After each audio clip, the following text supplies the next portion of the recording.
A region's climate is defined by year-after-year patterns of temperature and precipitation.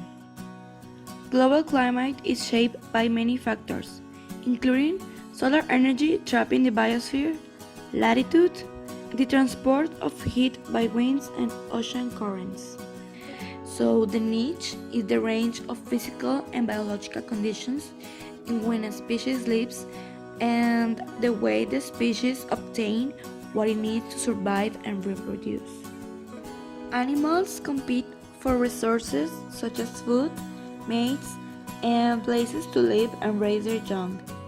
Competition can occur both members of the same species and between members of different species.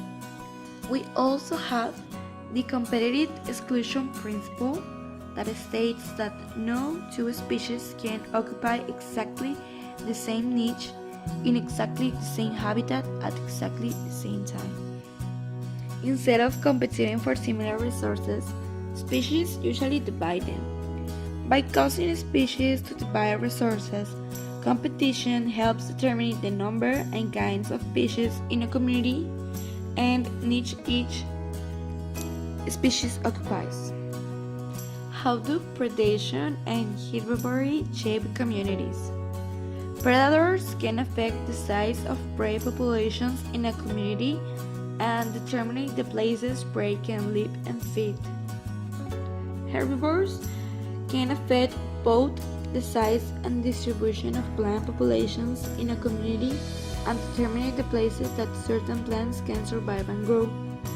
Sometimes, change in the population of a single species, often called keystone species, can cause dramatic changes in the structure of a community.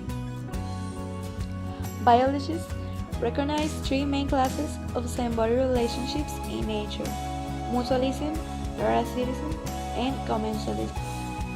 Mutualism is the way two organisms of different species exist in a relationship in which each individual benefits from the activity of the other.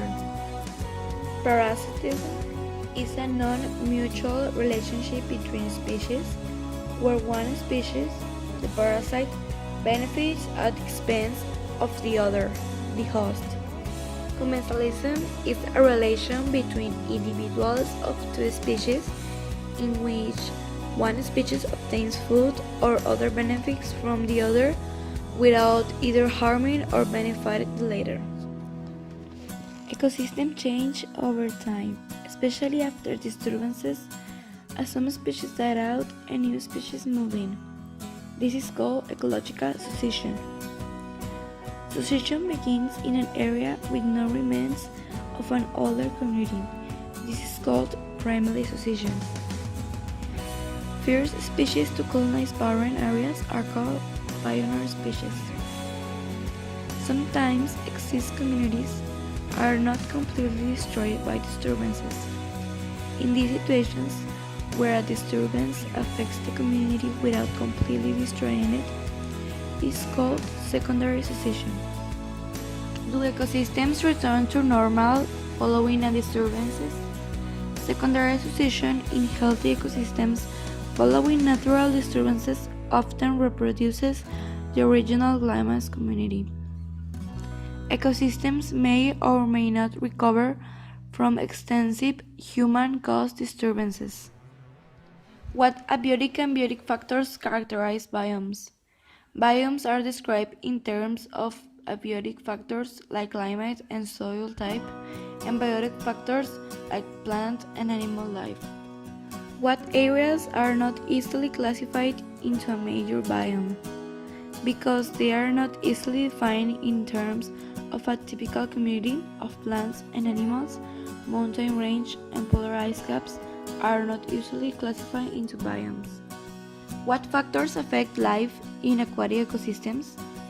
Aquatic ecosystems are affected primarily by the water's depth, temperature, flow, and amount of dissolved nutrients. Freshwater ecosystems can be divided into three main categories: rivers and streams, lakes and ponds, and freshwater wetlands. Why are estuaries so important?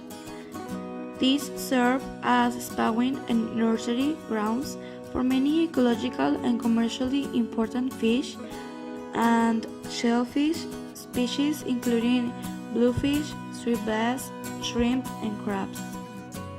Ecologists typically divide the ocean into zones based on depth and distance from shore.